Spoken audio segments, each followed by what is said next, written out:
everybody! Welcome to my channel and thank you for joining me today for the second lesson of Italian. So, let's start right into that, and today we're gonna start with something that is very useful, as a lot of things, but yeah, it's very useful, especially if you come here to visit in Italy. It's literally the basic things. So we're gonna start with other 15 words, phrases in Italian that we use very often. The first one is per favore, which means please.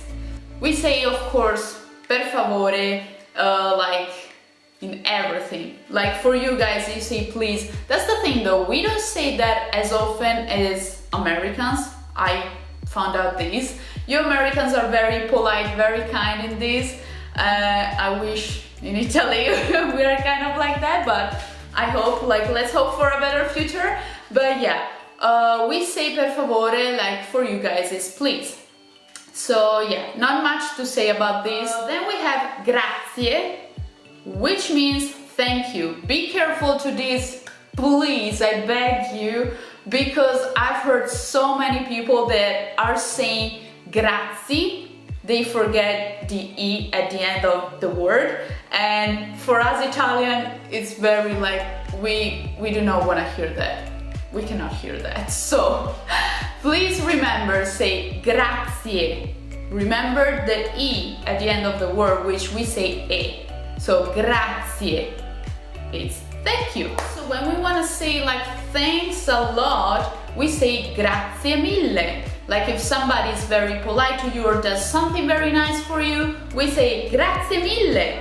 Then we have also di niente figurati. When somebody does something for us and we say, okay, yeah, you got it, not a problem. We usually say this very often more than you're welcome, where I'm gonna tell you in a minute about that.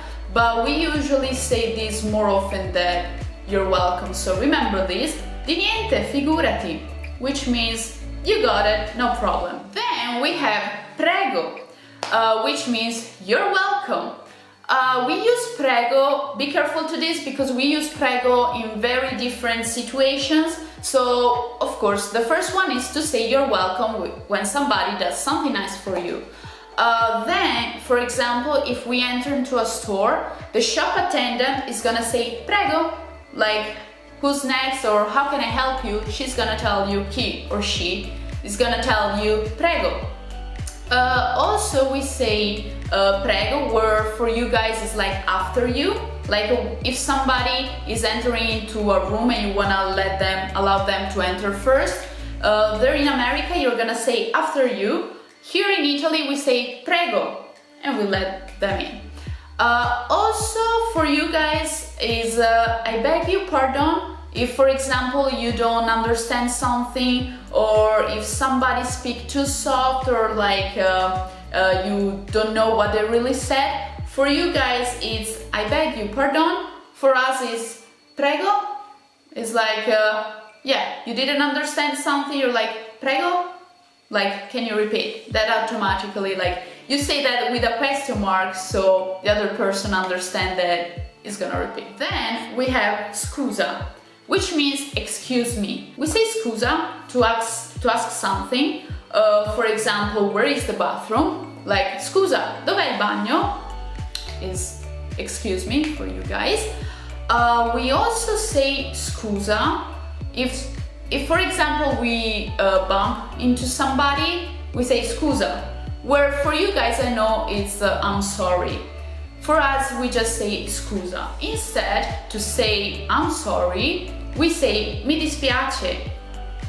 So just to rephrase a little bit, scusa means excuse me, and mi dispiace means I am sorry. That's something very useful for foreign people is parli inglese, which means do you speak English? So yeah, again, parli inglese, do you speak English? Then we have the answer to that, like in the Italian. So no, non parlo italiano, I don't speak Italian.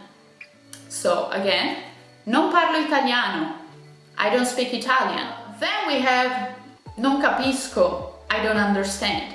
be careful also like to this, like we use a lot, I realize we use a lot our hands, our facial expression, so be careful even to that, like you can learn everything. So again, non capisco, I don't understand.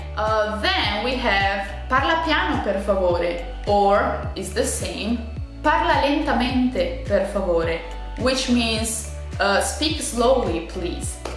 Again, parla piano per favore, or parla lentamente per favore, speak slowly please.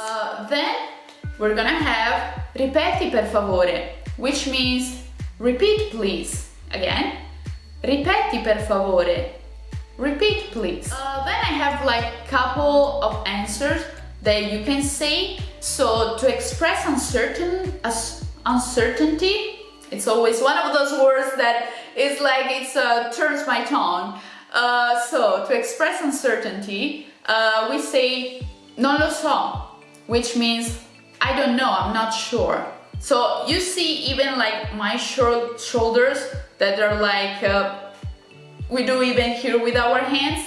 So non lo so, which means I don't know. And then we have forse, which means maybe. So again, forse, which means maybe. Instead, if you're sure about something, you're gonna say certo, which means sure, of course.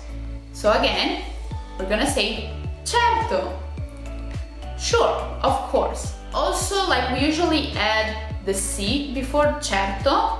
So to say yes, of course, yes, for sure, we're gonna say sì, certo, which means yes, of course, yes, for sure, sì, certo. So, this is all for today. These are the 15 phrases or words in Italian, and these are very basic. So, again, please let me know what you think about this. Like if you're curious about some topics or something, please comment below and let me know. I will be glad like to help you guys. So yeah, just let me know. Feel free to comment or text me or message me, whatever you feel like it. So again, thank you so much for joining me and see you to the next lesson. Ciao!